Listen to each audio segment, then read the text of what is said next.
Merhabalar arkadaşlar, kanalıma hoş geldiniz. Uzun bir aradan sonra tekrar birlikteyiz.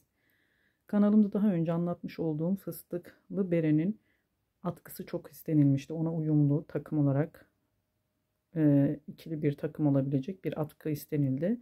Ben de izleyicilerimin Instagram'dan da bu konuda çok istek gelmişti. O doğrultuda sizlere fıstıklı bereye uyumlu takım yapabileceğiniz bir atkı ördüm. Bu şekilde örümü çok kolay, artırmalı, eksiltmeli sayılara dikkat ettiğiniz sürece gayet pratik ve çok şık standart ölçülerle hem gençlerin hem de yetişkinlerin hem de çocukların kullanabileceği bir atkı modeli arkadaşlar. Yine malzeme bilgilerini vermek istiyorum. Şöyle başlangıçta sayılarımı az başlayarak böyle arttırarak geldik. Bu renkle ördüm. Zaten beremizde bu renk olduğu için yine ben bu renk örmeyi tercih ettim. Tığım yine 4 milim bir tığ kullanacağım. İpim de yine yün karışımlı arkadaşlar. Reklama girdiği için zaten önceki videolarımda da kullanabileceğiniz ipleri ben sizlere önermiştim. Tuhafiyelerden de atkı ve bere için sorar isterseniz atkı ve bere ipi size bu konuda uygun ipler bulabilirsiniz. Hemen başlıyorum. Bu şekilde arkaya koyacağım. Ben bununla devam edeceğim arkadaşlar. Arttırma modelimizin eksiltme yerine kadar, yani ördüm. Buradan sonrasını bu iple devam edeceğiz. Ben hemen başka bir renkle sizlere başlangıç yerine başlayarak örelim. Öncelikle 12 zincir çekerek başlıyoruz arkadaşlar. Şöyle elimde kalem oldu, kusura bakmayın. Arada not da alıyorum böyle unutmamak için. Şöyle bir sağlamlaştırıcı bir ilmek atıyorum. 2 3 çok sık çekmeyin ki ilmeklerimize zincir arkadan batacağımız için rahat batımlar olsun. Şu ilk baştakini ben saymayacağım. 1 2 3 4 5 6 7 8 9 10 11 12. Evet. 12 zincirimizi çektik. Hemen geriye dönüyorum arkadaşlar. Bakın arkadan ters tarafından şu ilmeği şu tek dallarına önce bir sık iğne yapıyoruz. Yanındakine tekrar bir sık iğne daha. Burada 4 sık iğne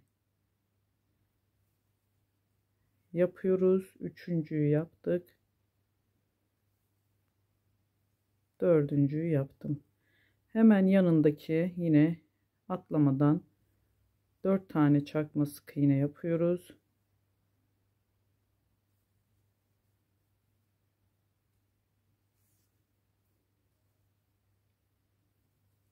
İpimi de böyle açık renk net görünsün diye açık renk tercih ediyorum. 4 çakma sık iğne. Bakın 1 2 3 4 sık iğne yaptım. Dördüncü çakma sık iğnemi yapıyorum. 4 4 oldu. Şimdi 3 tane de trabzan. 2 seferde çıktığımız ikili trabzan.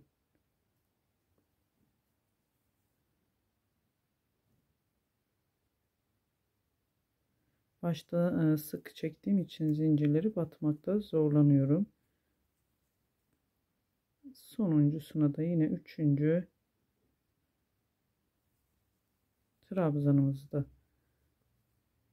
yapıp sonunda ben bir tane bıraktım, sağlamlığı zaten batması çok zor olur bu arkadan olacağı için.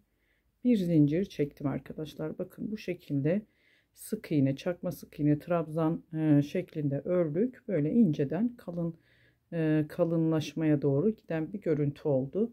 Hemen bir zincir çekip geri döndük. Geri döndüğümüzde şu en altta bakın en son battığımız bu zincir içerisine, yani trabzan yaptığımız zincir içerisine dörtlü fıstıklar. Onlar eğer biraz daha gevşek olursa oralara batmamız daha, o yüzden ilk çektiğimiz zincirleri çok sık çekmezsek daha rahat batacağız arkadaşlar.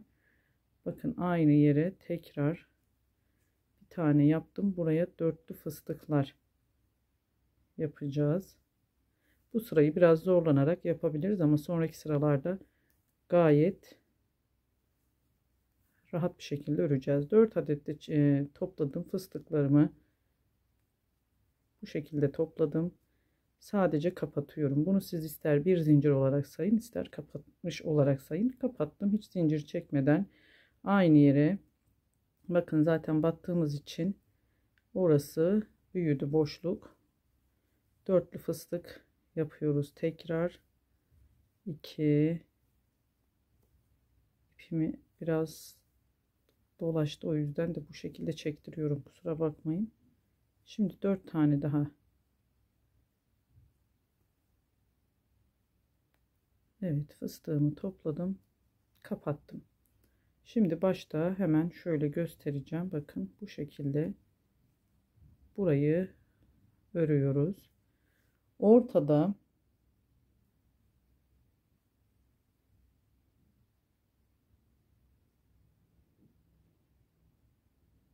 7 tane çakma sık iğnemiz olacak. Bu şekilde öreceğiz. 1 2 3 4 5 6 7.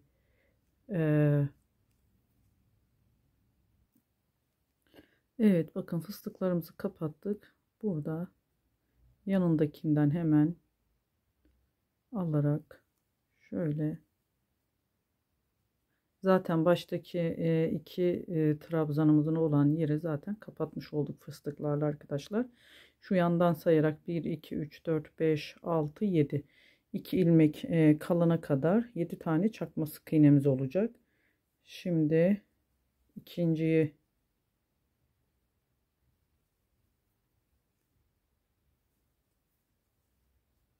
örüyorum. Tığım çok ip yarılıyor, anlamadım ben de. 3 4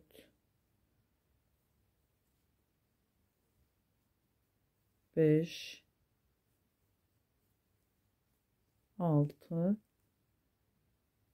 7. Sonradan kalan 2 tane ilmeğimiz var. Buraya zaten fıstık geleceği için şöyle sondaki yine ilk başta yaptığımız sık iğneyi dibine fıstık yapıyoruz. Bu sonda da aşağıdan başlıyoruz. Yine dörtlü fıstıklarımızı burada da yaparak bu kısmı da bu şekilde tamamlıyoruz. Sonunda hem başında ikili fıstıklarımız olmuş oldu.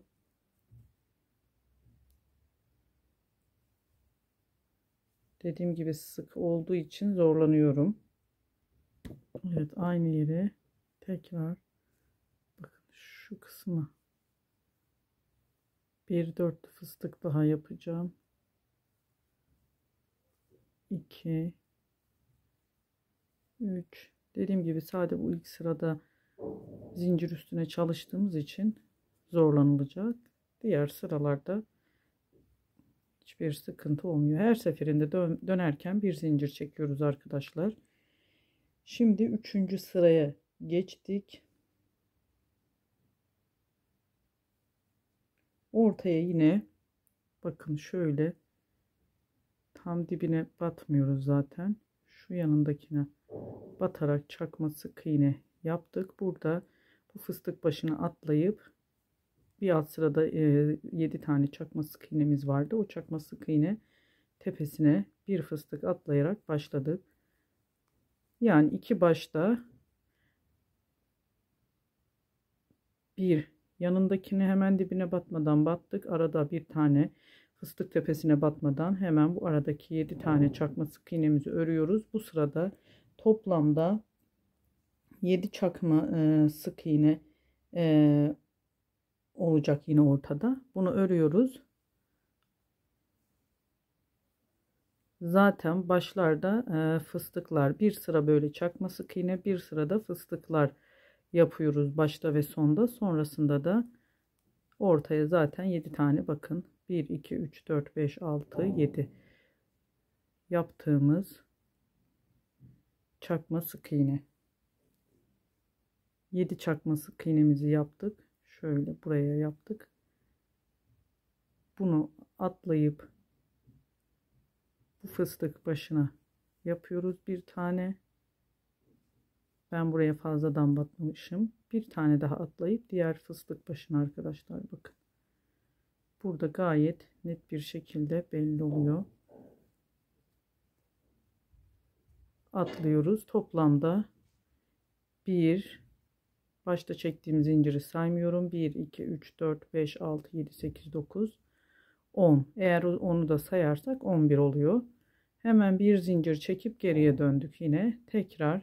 Şimdi burada bakın fıstık yapacağımız yer zaten bir alt sırada yaptığımız fıstık aralarına, şu iki fıstığın ara boşluğuna fıstıklarımızı artık rahat bir şekilde yapmaya başlıyoruz.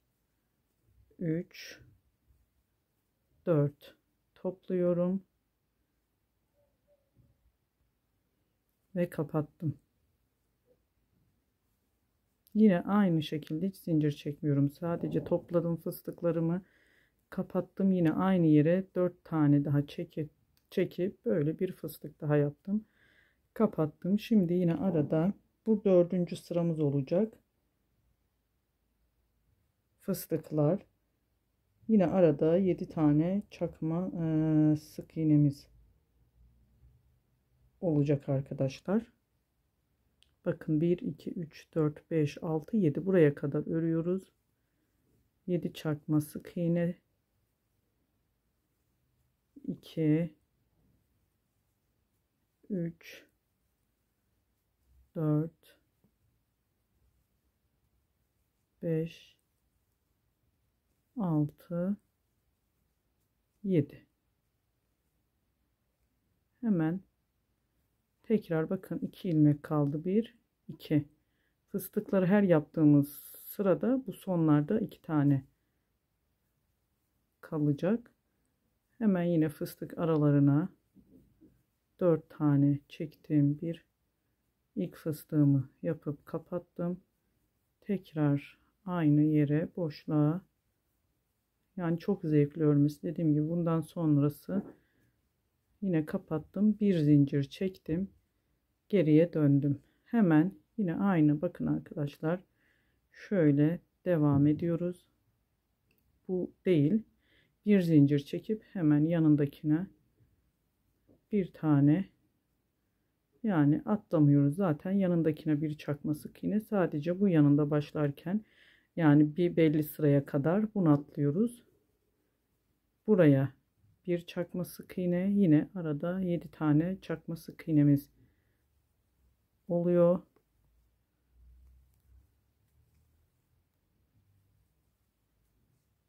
Yani şu fıstıklar baştaki fıstıklar hariç şu aradaki 7 çakma sık iğne sıramız belli bir sıra olana kadar değişmeyecek sayısı. Bunları sayarak yaparsanız bakın 1, 2, 3, 4, 5, 6, 7 tane oldu. Şimdi buraya hemen bakın arkadaşlar.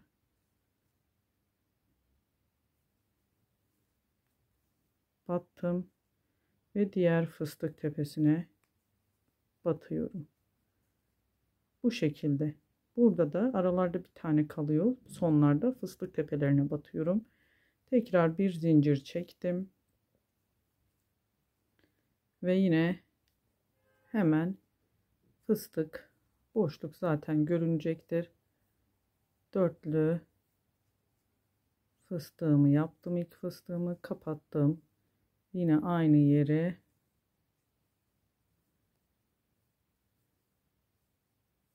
üç, 4 kapattım. Yine arada 7 tane çakma sık iğnemiz olacak. Bakın arkadaşlar 1, 2, 3, 4, 1, 2, 3, 4, 5, 6, 7, 2 ilmek kalana kadar 7 tane çakma sık iğne örüyoruz. Ben bir geriden saydım. Bunu sayısını atlamayalım ki modelimiz, atkımız düzgün bir şekilde, yani formu bozulmadan ortaya çıkaralım. Şimdi ben belli bir sıra bu şekilde ilerleyeceğiz. Bakın 2 4 7. Sonda bir tane 2 ilmeğimiz kaldı, 2 tane. Zaten buraya da fıstık yapıyoruz bu sırada da, başta ve sonda. Bunu atlamıyoruz.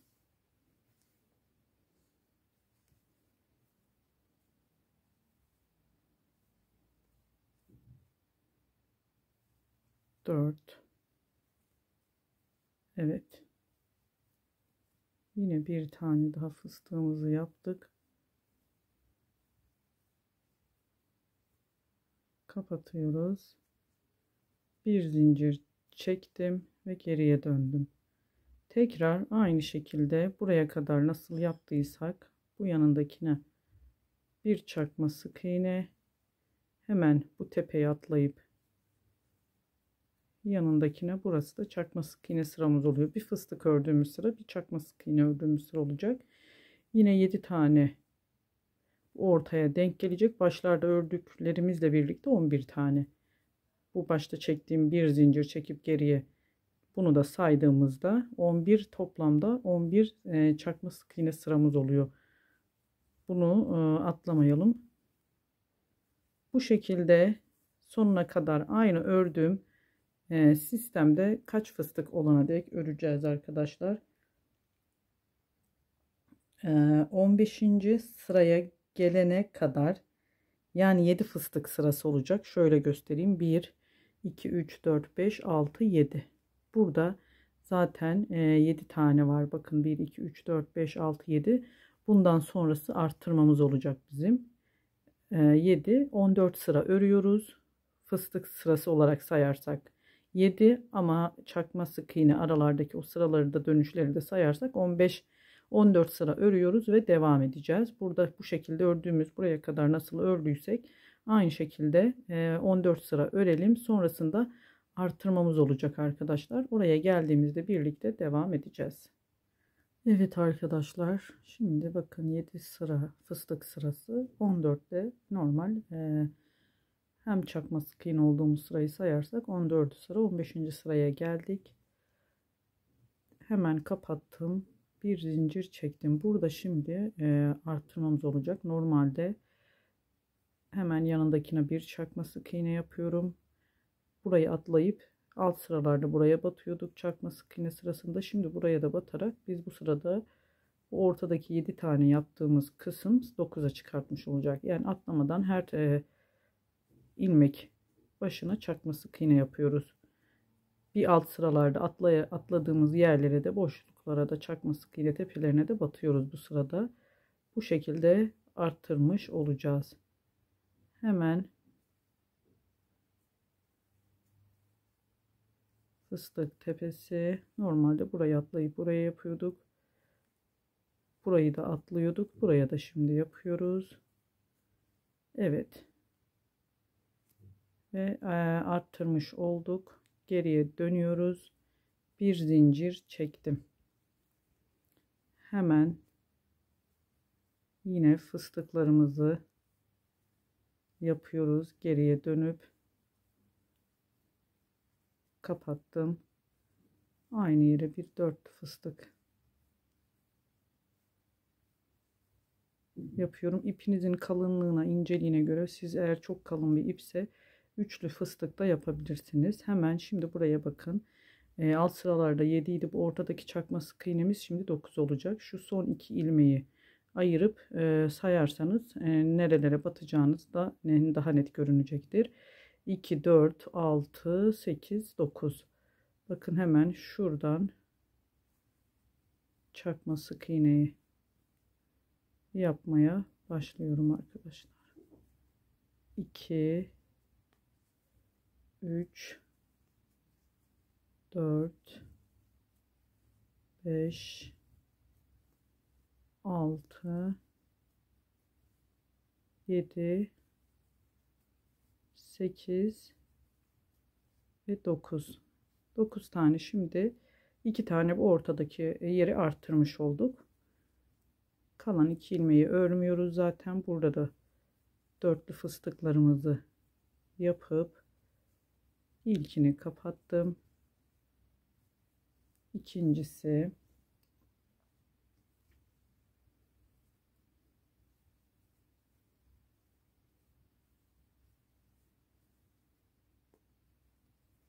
kapattım. Bir zincir çektim. Şimdi bu sırada 9 olmuştu. Bu sırada da 2 artıracağız. Burayı 11 yapacağız. Yine buralarda atlamadan ne yapıyorduk? Yanındakine batıyoruz. Atlamıyoruz. Ve üst sırada da orayı 11'leyeceğiz.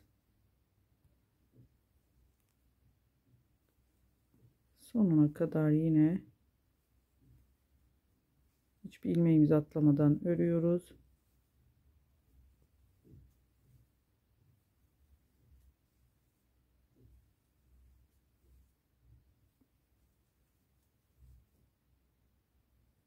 Her bir ilmeğimizi batıyoruz. Normalde burayı bir üst sıralarda. Şimdi sadece bu iki sırada battık. Fıstık tepelerine batıyorduk. Birer tane atlayıp burayı da atlıyorduk.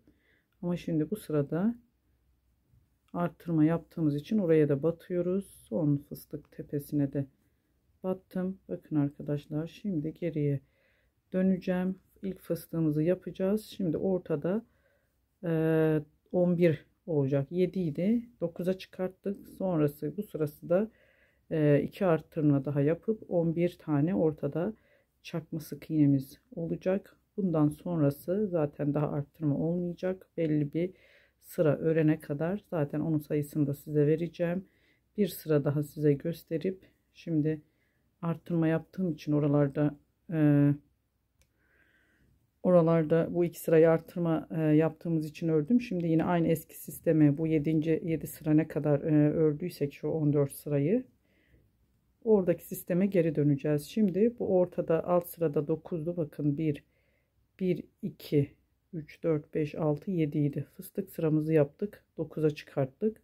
Yine üst sırada 9'du. Şimdi burayı 11 tane yapacağız. Bunu yine burada sondan 2 ilmeğimizi ayıralım. 1 2, bu kalan 2 4 6 8 9 11 oluyor.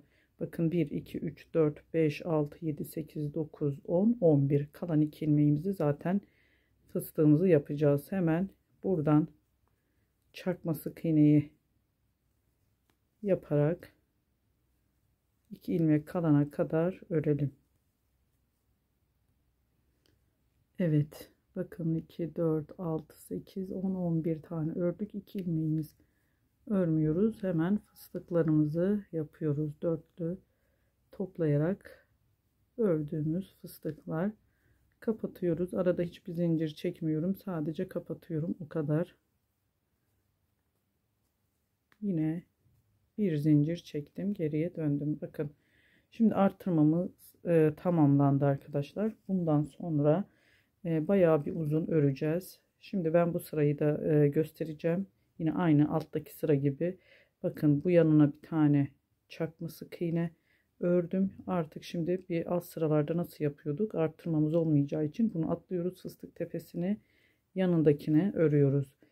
Bu ortada yine, yani şu başı saymazsak bu ortada yine 11 tane bizim çakma sık iğnemiz denk gelmiş olacak. Bunu sayarak ilerlersek hiçbir yanlışlık olmaz.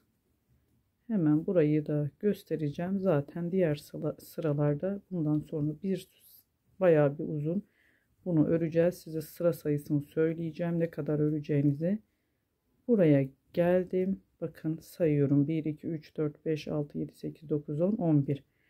Zaten bura fıstık altlarına kaldığı için şu ortadaki 11 çakma sık iğnemiz. Hemen bunu atlıyorduk. Fıstık tepesine bir tane çakma sık iğnemiz oluyordu. Bunu da atlıyorduk. Diğer fıstık tepesine bir çakma sık iğne daha yapıp burada bu şekilde yine ilerleyeceğiz. Dönüyoruz. Yine fıstıklarımız. Hemen boşluğa dörtlü fıstıklarımızı yapıyoruz. Fıstıklarımı yaptım. Hemen bu yanından çakma sık iğnemi yaparak 11'e yine tamamlıyoruz.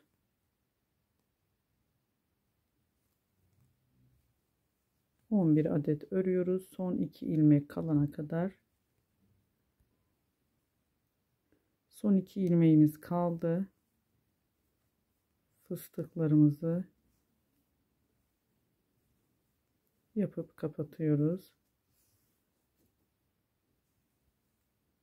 Bu kadar arkadaşlar. Şimdi buraya kadar ben bu renkle ördüm. Sade arttırma yerini görün istedim. Bir zincir çekiyorum. Yine aynı, hiçbir eksiltme artırma yapmadan bakın buraya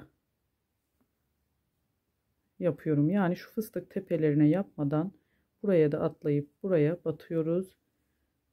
Arada yine 11 çakma sık iğnemiz, yine fıstık tepelerine batıyoruz. 1 2 şuradakileri atlayarak toplamda bunu kaç sıra yapacağız arkadaşlar? 86 sıraya gelene kadar, yani 86 sıra bu şekilde örüyoruz. 87. sırayı örmeden, yani o sırayı 86'yı tamamlıyoruz. 87. sıraya gelene kadar bu aralarda 11 çakma sık iğne, fıstıklarımız bir sıra fıstık. Bu şekilde örerek ilerliyoruz arkadaşlar. O zaman biz bunu, ben de zaten hazır örmüştüm. Sizler de örün. Bu rengimle devam edeceğim. Buraya kadar bakın ip eklemişim ben. Bu şekilde örelim. Geldiğimiz yer 86 sıra ördüm. 87. çakma sık iğne sırasına geldiğimizde burada bizim eksiltmelerimiz olacak. Modelimizin görünen modelin eksiltme tarafını yapmış olacağız. Hemen siz de örün ve devam edelim. Evet arkadaşlar, şimdi eksiltme yerlerine geldik. Hemen iyice bir notlarıma bakıp o şekilde sizlere daha net tarifini vermek istedim. Yanlışlık yapmamak için ben de. Şimdi geri döndük. Ne demiştik? Kaçıncı sıramızdayız? Şu anda 87. sıramızdayız biz. Eksiltme yapacağız. İki başta iki eksiltmemiz var. Ortada zaten 11 taneydi bu çakma sık iğnelerimiz. Biz bu ortadaki çakma sık iğnelerimizi 11, 9, 7, 5, 3 diye eksilteceğiz. Başlarda şimdi hemen örmeye başlıyorum. Bir yanındakine ve bir yanındakine birlikte örerek bunu eksilttim. Hemen yanında yine tekrar ikisini birlikte örerek bir eksiltme daha yaptım. Tekrar öreceğim orayı.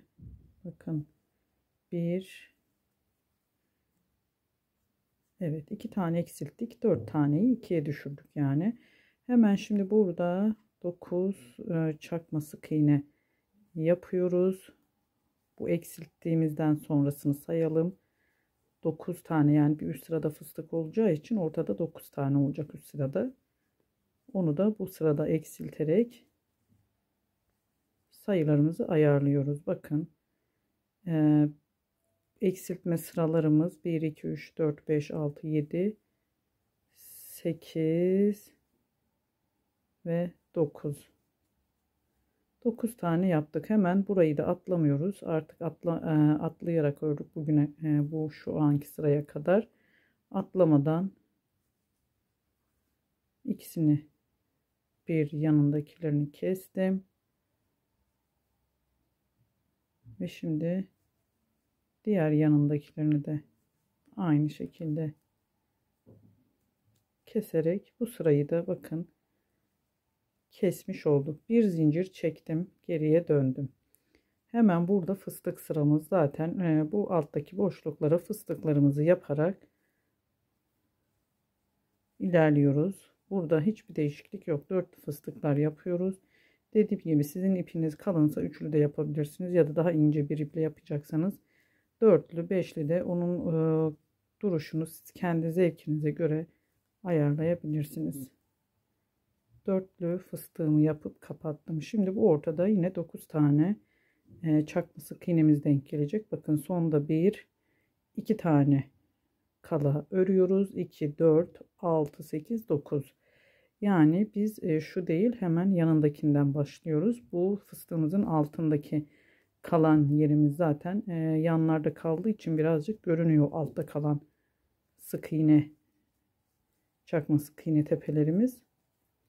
Hemen 9, bu sırayı da 9 tane Ortada çakma sık iğneydi. Altta 11'di.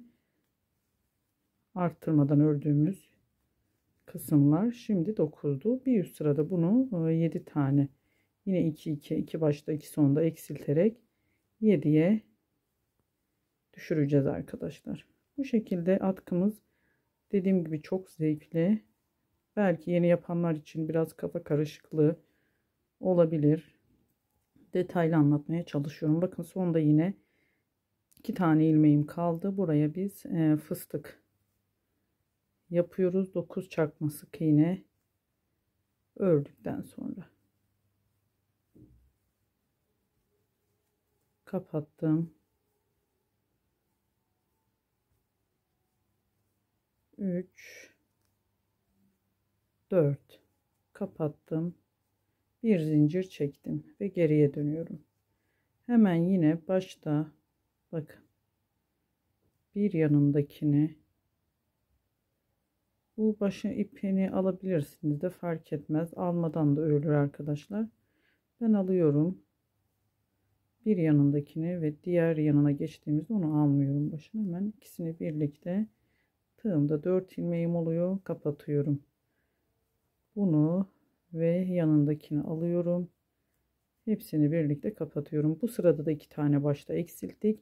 Şimdi bu ortaya 7 tane çakma sık iğnemiz denk gelecek. 2 3 4 5 6 ve 7 kaldı 4 ilmeğimiz. Onları da yine hiç atlamadan, yani alt sıralarda atladığımız yerlere de batarak burada eksiltmelerimizi yapıyoruz. Önce ikisini, sonra son fıstığımızın tepesine de batarak ikisini bir zincir çektim. Tekrar geriye döndüm. Yine burada fıstıklarımızı yapıyoruz. Evet, bu başlar atlıyorum uzun olmasın video, o yüzden arkadaşlar 1-2 ilmek kaldı, zaten fıstığımızı yaptık. Bakın ortada yine 1 2 3 4 5 6 7, şunu saymıyoruz, bu fıstığın altında kalan yer. Şu ortadaki 7 tane çakma sık iğneyi yapıyoruz. Buradan batarak, yani 7 tane biz sayalım. Diğeri zaten fıstığımızın altındaki çakma sık iğne tepesidir. Yani orada takılmayalım. Orada görünüyor diye oraya batmamız gerekiyor. İşte Ayşe Hanım demeyin. Dediğim gibi sadece bu ortadaki sayılara biz sadık kalalım. Bu şekilde gayet yanlışımız olmadan ilerleyeceğiz. Şimdi bakın 2 tane yine kaldı. Sonda da yine fıstıklarımız var. Fıstıkları da çok kısa tutmayın. Çünkü 2 sıra ya da bir alt sırada çakma sık iğne sıramız olduğu için bunu o 2 sıra uzunluğunda çekersek daha düzgün olacak atkımız. Diğer türlü kısa kalırsa böyle toplar kendini. Şimdi bir zincir çekiyorum. Yine 7 çakma sık iğneyi bu sırada yine 2 2 eksilterek 5'e düşüreceğiz. Burada aldım. Bu fıstığımın tepesini de 4'ünü birlikte çektim. Hemen yanındakini aldım. Bir yanındakini yine 4'ünü birlikte çekiyorum. Şimdi burada 5 tane çakma sık iğnemiz olacak. Kalan yine 4 ilmeğimizi yine birlikte 2 2 keserek 2'ye düşüreceğiz. Bakın. 1 2 3 4 5 kestiğimiz ilmeklerden sonra 5 tane yapıyoruz. Burada da hiç atlamadan önce ilkini, sonra son fıstığımızın tepesini de alıp bunu da kapattık. Geriye döndük. Bakın eksilterek bu kısmı daraltıyoruz. Burada da fıstıklarımızı yapalım arkadaşlar. Yine burada son 2 ilmek fıstıklar, ortada 5 tane çakma sık iğnemiz olacak. Buraya kadar gelelim. Evet arkadaşlar, bakın bu sırada da 5 tane fıstıklarımı yaptım. Bir üst sıraya geçtim. Yine yanındakini aldım. Bu sırada da 3'e düşüreceğiz. Bir yanındakini yine aldım. Burada da 2'ye 2 kesmemiz var. Sonraki sırada bir tane olacak kesmemiz başta ve sonda. Yine araya 3 tane çakma sık iğne denk getiriyoruz.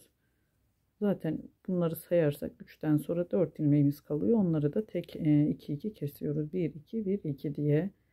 Hemen bunları da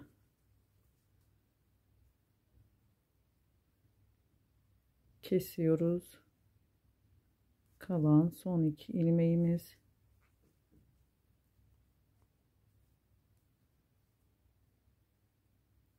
Evet. Bir, burada ipimi toplayayım. Evet, geriye döndük. Yine burada fıstıklarımız olacak arkadaşlar. Ortada 3 tane çakma sık iğnemiz. Fıstıklarımızı yapalım. Fıstık sırası. Fıstıklarımı yaptım. Bakın. Son 2 ilmeğim kalana kadar 3 fıstığımız 3 çakma sık iğnemiz olacak burada. Evet. Burada da yine bir fıstık yapıyoruz.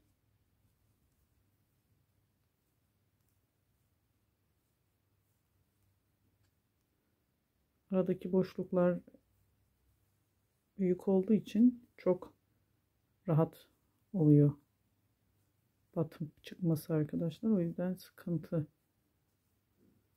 olmuyor. Hemen geriye döndüm. Bakın şimdi bu sırada geldik. Başta ve sonda bir tane eksiltmemiz olacak. Onu da şu şekilde yapacağız arkadaşlar. Bakın bir tane atlıyorum. Bu ikisini bir kesip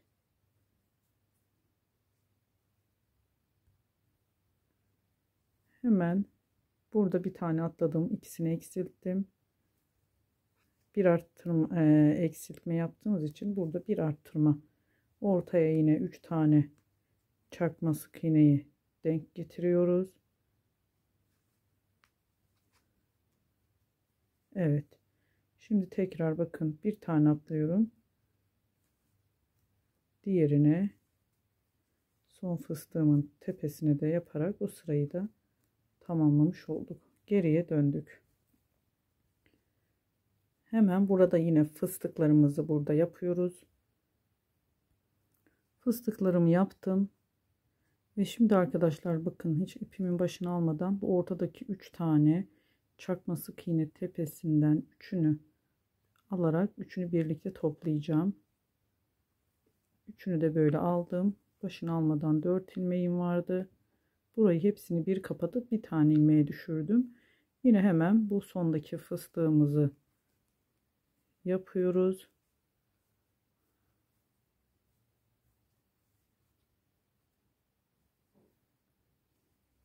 Ben yapıp geliyorum. Evet, 98. sırayı da tamamladık arkadaşlar. Bakın böyle eksilterek geldik. 99. sıramıza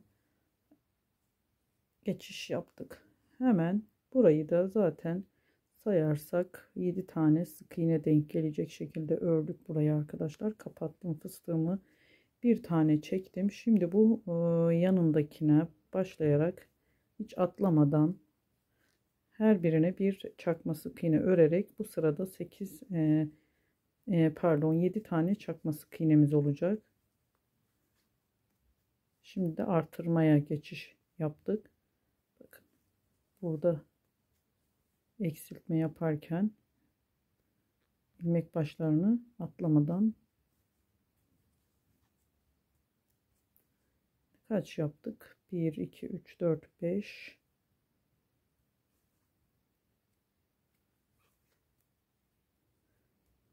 6 ve son fıstığımın tepesine de batarak 7 tane çakma sık iğnemiz oldu. Başta çektiğim bir zinciri saymadım ben.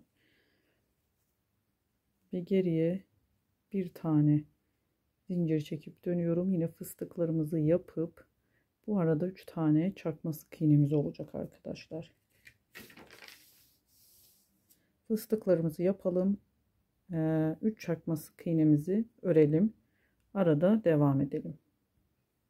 Evet, yine burayı göstermek istedim. Bakın fıstıklarımı yaptım. Şimdi son 2 ilmek zaten belli. Burası. Biz bu aradaki 3 tane çakma sık iğnemizi örelim. Şimdi 3, 5, 7, 9, 11 diye de arttırmalarımız olacak. Bu modeli tekrarlayacağız. Hem eksilterek hem artırarak. Bakın 3 çakma sık iğnemiz oldu. Şimdi 2 ilmeğim kaldı zaten. Buraya yine fıstıklarımızı yapıyoruz. Bu baştaki fıstıkları göstermiyorum. Süre çünkü çok uzuyor arkadaşlar. O yüzden ben önemli olan kısımları şimdi geriye döndüm bir zincir çekerek. Şimdi burada da bir alt sırada 7 tane çakma sık iğne örmüştük. Yine her birine atlamadan batarak çakma sık iğne yaparak bu sırada da 9 tane çakma sık iğnemiz olacak. Yine 2 arttırmış olarak devam edeceğiz. Ortaya da üst sırada fıstık sırasında 5 tane gelmiş olacak. Yani zaten dediğim gibi sistemi çok zor değil. 5 başta çektiğim zinciri saymıyorum. Buraları da atlamıyoruz. Çünkü buralar bizim arttırma noktalarımız.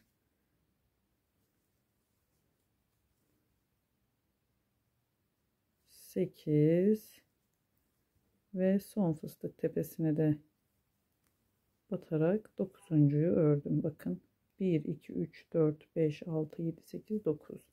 Tekrar bir zincir çekip çevirdim atkımı ve yine fıstıklarımızı örüyoruz. Arada 5 tane çakma sık iğnemiz olacak arkadaşlar. Bu şekilde 2 kalana kadar 2'ye ayırın. Daha akılda kalıcı ve sayı olarak yanıltmayacak. Ben böyle ilerliyorum. 2 kalacak. 1 2 3 4 5. Zaten bu 2 tanesi de bu fıstığımızın altında kalıyor. Burayı da yapalım. 5 tane ortada çakma sık iğnemiz ve kenarlardaki fıstıklarımızı yapıp bir sıraya geçelim. Bu sıraya da geldik. Yine bir zincirimi çektim. Yine atlamadan bu sıramızı da altta 7 idi. Bu sırada 11 tane çakma sık iğne örmüş olacağız.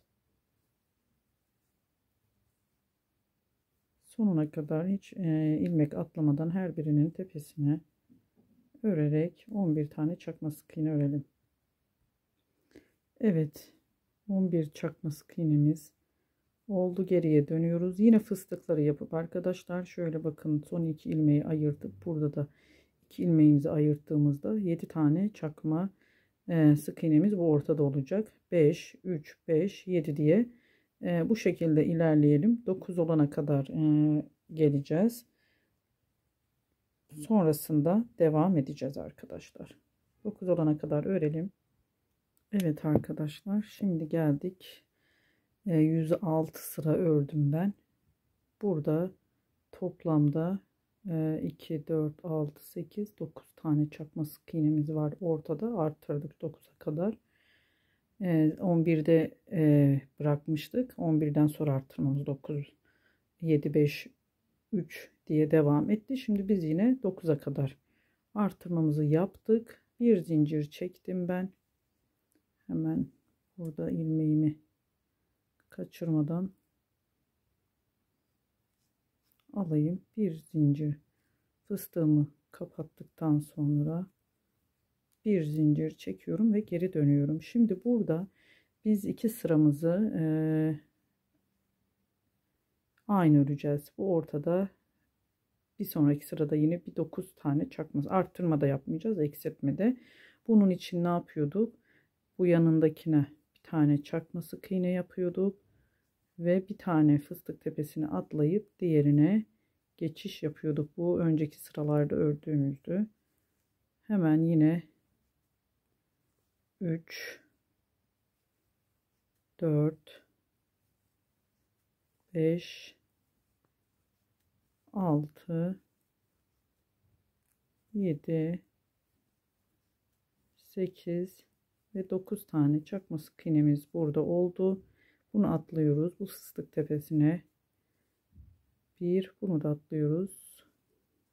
Son fıstığımızın tepesine de bir tane aralarla yine atladık ve geriye döndük. Yine fıstıklarımızı yapıyoruz. Başta 2, sonda 2 ilmeğimiz kalıyor. Ortada da 9 tane, bakın sayabilirsiniz. 2, 4, 6, 8 ve 9 ilmeğimiz, çakma sık iğnemiz olacak. Burada da yine henüz herhangi bir arttırma eksiltmemiz yok. Fıstıkları başta yapalım. Ortaya da çakma sık iğnemiz 9 adet olacak. Devam edeceğiz. Evet. Yine ortada 9 çakma sık iğnemiz. Fıstığımızı kapattık. Bir zincir çekiyorum. Bunu bir kez daha tekrarlayacağız arkadaşlar. Hemen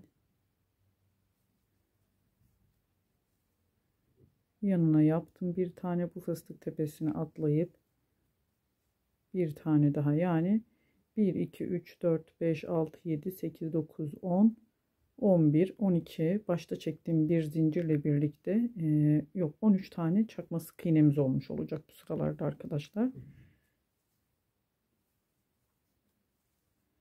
Ve fıstık yaptığımız sıraya da ortada 9 tane. 2 başta 2 sonda ayırıyoruz. Fıstıkların altına gelecek ilmeklerimizi, kalan 9 taneyi de ortaya denk getiriyoruz. Hemen 9'uncuyu da burada yaptım. Yani ortadaki 9'uncuyu. Bakın 1, 2, 3, 4, 5, 6, 7, 8, 9 ve fıstık tepesine atladım. Son fıstık tepesine de bir tane daha yaptım. 1, 2, 3, 4, 5, 6, 7, 8, 9, 10, 11, 12, 13. Başta çektiğimiz zincirle birlikte sayarsak 13 tane.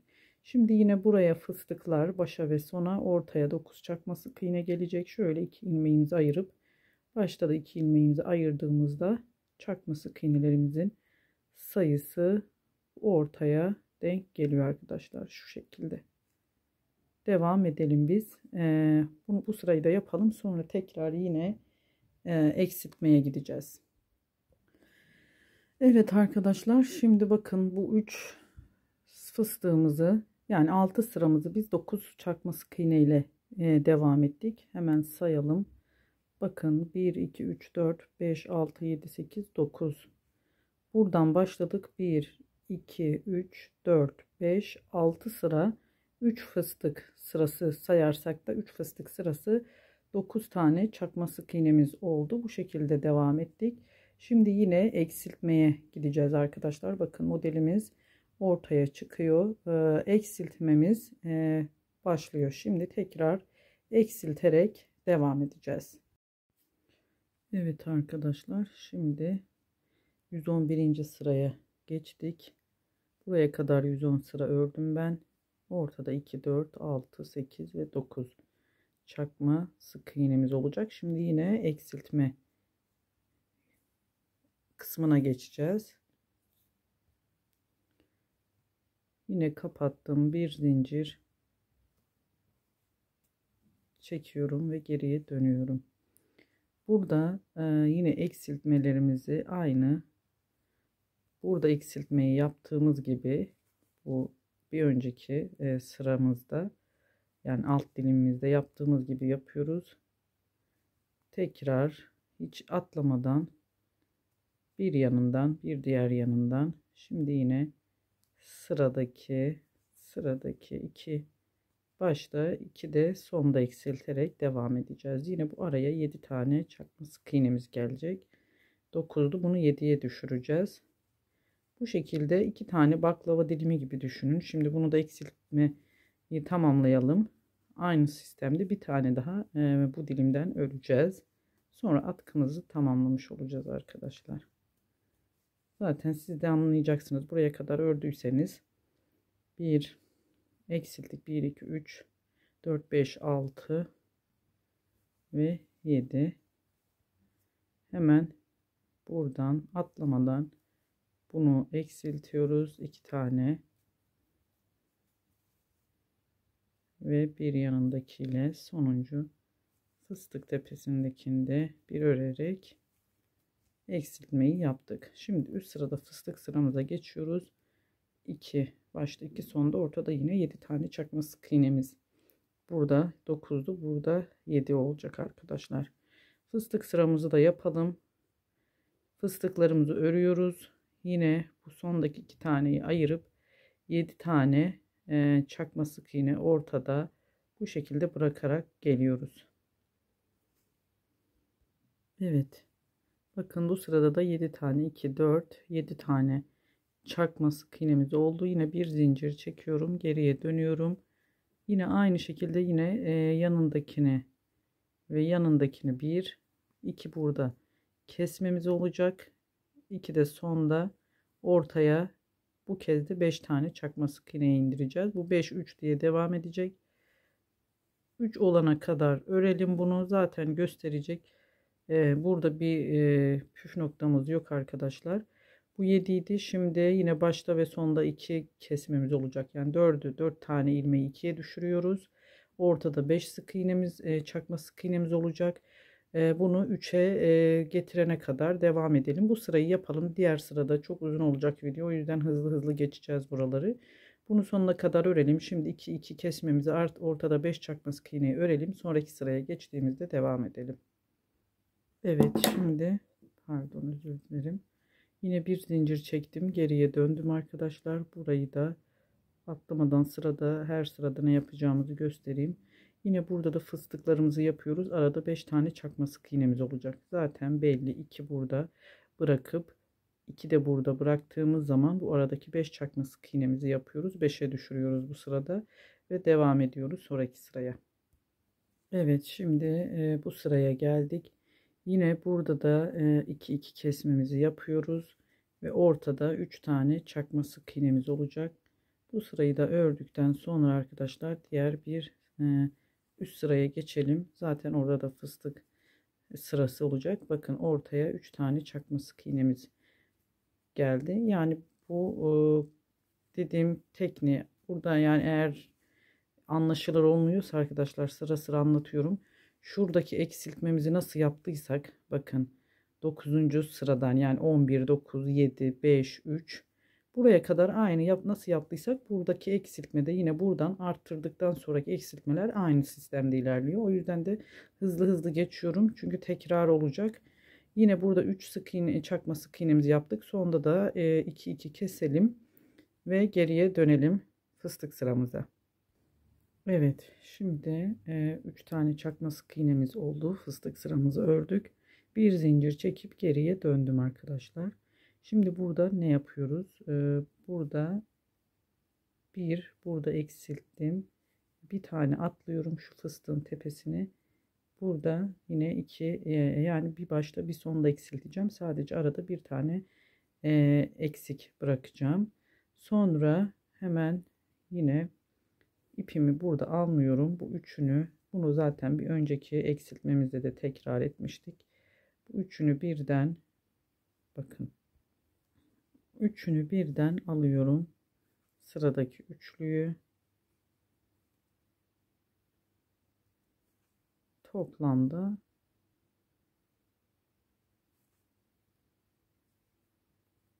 bu küçük ilmek olan kısmına denk geldiği için, evet, şimdi üçünü bir çektim.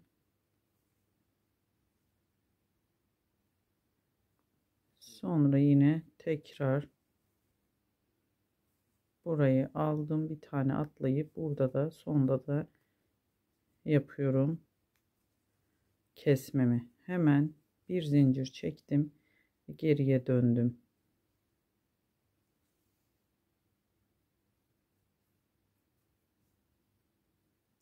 Burada 7 tane, pardon arkadaşlar, burayı geriye söktüm, kusura bakmayın. Bu sırada karıştırdım. Hemen bunu atlıyoruz yine. Bir tane eksiltmemizi yaptık. Bir tane atlayıp burada normal üçünü bir toplamıyoruz. Bir üst sırada olacaktı. Bu arada yine 3 tane çakma sık iğnemizi yapıyoruz. Sadece karışıklığı burada yaptım. Bu üçünü bir toplama kısmı üst tarafta fıstık sırasında olacak. Yine burada buraya batıp fıstık tepesine bir de sondaki bir tane atladım. Bakın arada bir tane kaldı. başta ve sonda birer tane atlayarak burada da başta ve sonda bir kesme yapmış olduk. Hemen bağladım ve geriye döndüm. Şimdi fıstık sıramızı yapıyoruz. Dörtlü fıstığımızı yine aynı şekilde 3 4 kapattım. Aynı yere 1 2 3 4 kapattım.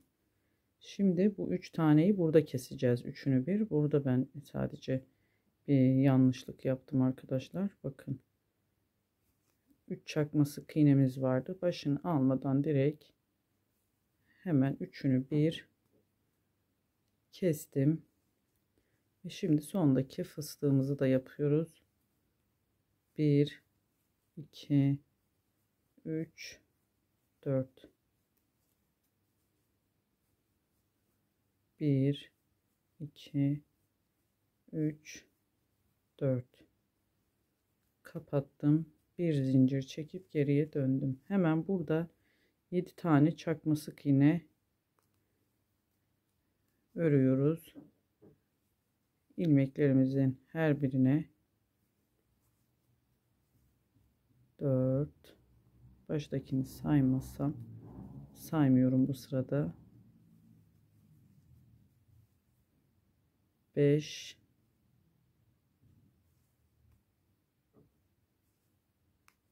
6 ve 7.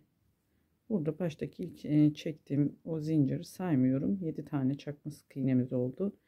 Şimdi tekrar geriye dönüyorum arkadaşlar. Yine fıstık yapıp yine arada 3 tane çakma sık iğnemiz olacak. Şimdi yine artırma kısmına geçiyoruz. Yani burada buraya kadar zaten bir dilim şimdi göstereceğim yapmış olduk. Bu sırayı da ördükten sonra bu şekilde bir dilim daha yine aynı artırmalar, eksiltmeler bu şekilde devam ederek bu sıramızı tamamlayacağız. Bakın yine araya 3 tane çakma sık iğnemiz denk gelecek.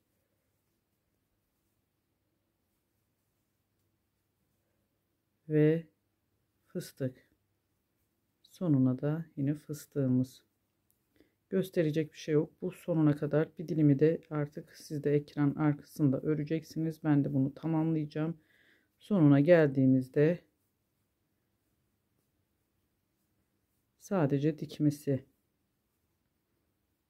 Bir iki yerinden dikme işlemi var. Bu kadar kolay. Bir zincir çektim. Bakın şimdi yine dönüp aynı şekilde her bir ilmeğin üzerine çakma sık iğne olacak. Toplamda 1 2 3 4 5 6 7 8 9 tane. 9 çakma sık iğne olacak. Fıstık sırasında ortada 3'tü. 5'e çıkaracağız. Yani şöyle göstermek istiyorum ben arkadaşlar. Bakın. Bu dilimin aynısından bir tane daha öreceğiz. Zaten burayı saymıyoruz. Burası atkımızın bitiş yeriydi. Biz bu şekilde bir baklava dilimi diyeyim ben. Böyle bir modelimiz oldu. Artırmamız 9'da bitti. 3'e kadar eksik. 3 ile başladık. 9'da bitirdik. 3 ile yine sonlandırdık. Yine 3, 3, 5, 7, 9 diye artıracağız. Sonra 9'dan sonra yine aynı burada ortada biz ne yapmıştık? 3 sıra 9 örmüştük. Nereyi? Şu kısmı söylüyorum ben. 3 sıra 9 örmüştük. 6 sıra 3 fıstık sayarak bunu söylemiştim. Bu ortadaki bu 9 arttırdığımız 9 çakma sık iğne sırasını 6 sıra yapacağız. Fıstıkla sayarsak 3 fıstık sırası olacak. Zaten bu kısımdan başlayarak izlerseniz gerisi yani sarıp bundan sonrasını bu dilimden bir tane daha örüp sonrasında atkımızı tamamlayacağız arkadaşlar. Şimdi ben bir dilimi ikinci dilimi de örüyorum. Yani şuradayım. Buradan buraya kadar tekrar öreceğiz. Bunu izleyebilirsiniz. Çektiğim bu dilimi izleyerek takip ederek aynı dilimden buraya da örerek sonlandıracağız. Atkımızı sonuna gelmeden, zaten sonuna geldiğinde birlikte yine devam edeceğiz kesme noktasında. Evet arkadaşlar, şimdi bakın bu dilimimizi de aynı şekilde ördüm ve sonuna geldim. Bu sonunu birlikte bitirelim. Yine burada 3 çakma sık iğneyi düşürmüştük. Ne yapmıştık? Hemen bir burada bir tane atlıyoruz. Başta kesiyoruz bir tane ve bu ortada 3 çakma sık iğnemiz olacak. Hemen buradaki minik yeri de şimdi tekrar yanındakine batıyorum ve son bir tane de burada atladım. Bu son 3'e indirdiğimizde başlarda birer tane kesiyoruz. Arada bir tane bırakıp hem başta hem sonda denk gelmesi için ve geriye dönüyoruz. Burada şimdi fıstık sıramız olacak. 2 3 4'lü fıstığımızı yapıyorum ben. Kapattım. Yine aynı yere bir dörtlü fıstık daha. 3 4. Yine kapattım arkadaşlar. Hemen şimdi bakın bu ortadaki bir başını almadan direkt 3 çakma sık iğnemizi bir örüyorum ve fıstıklarımızı yapıyoruz. Son sıradaki, yani sonunda olan fıstıklar. Çok az kaldı, bitmek üzere atkımız. Kapattım. Bir zincir çektim, geriye döndüm. Ve burada ne yapıyoruz arkadaşlar? 3 tane çakma sık iğne öreceğim. Bir, bakın.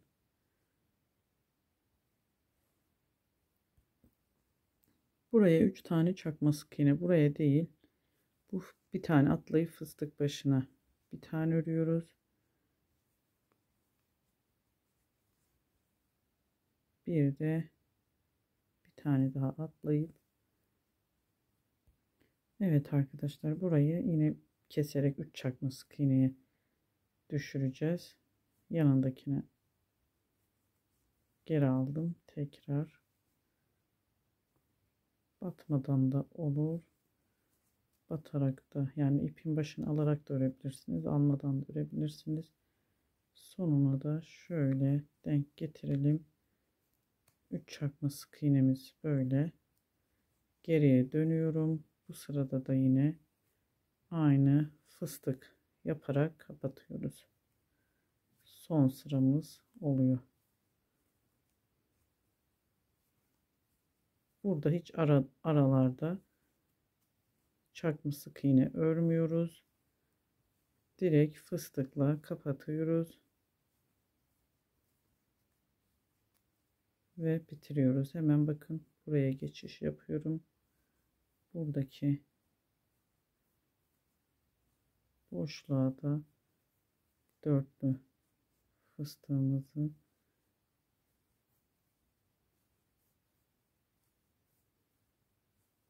yapıp, ipiniz ister kesin ister kesmeyin. Bakın arkadaşlar, bu şekilde tamamladık. Bir zincir çekiyorum ama ipimi ben uzun keseceğim. Çünkü dikme işlemi var ama dikmeyi şöyle yapacağız. Siz de ona göre ayarlayın. Bakın şöyle kesmeden göstereyim.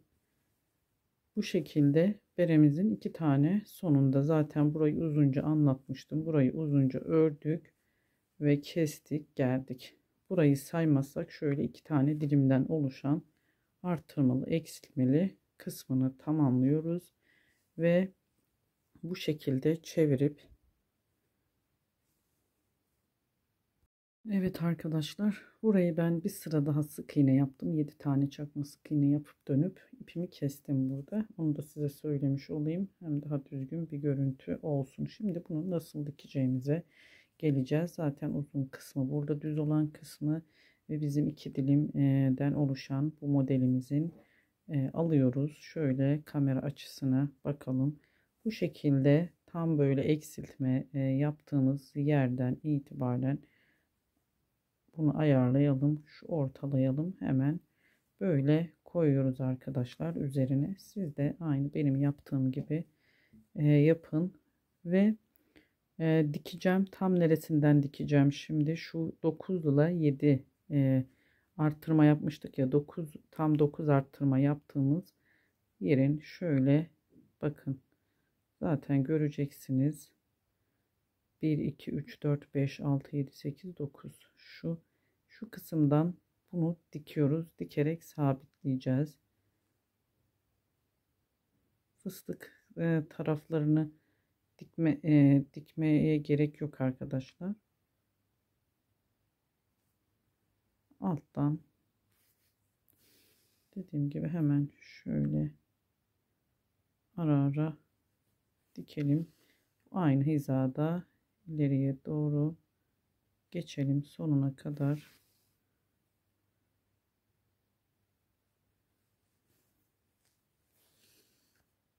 Burayı böyle tutturacağız. Bakın alttan zaten sabitliyor.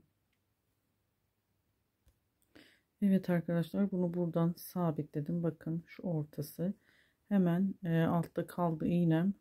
Bu şekilde bunu çeviriyoruz ve hemen buraya şu kısma monte ediyoruz. Bakın bu şekilde burayı sabitlemiyoruz.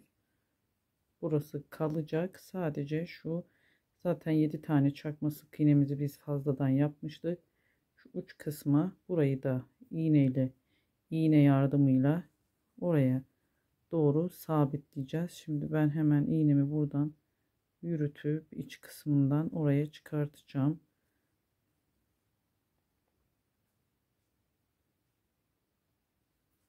Herhangi bir yerinden buraya alalım. Tekrar ip gerek yok arkadaşlar. Bunu sabitleyerek bu kısımdan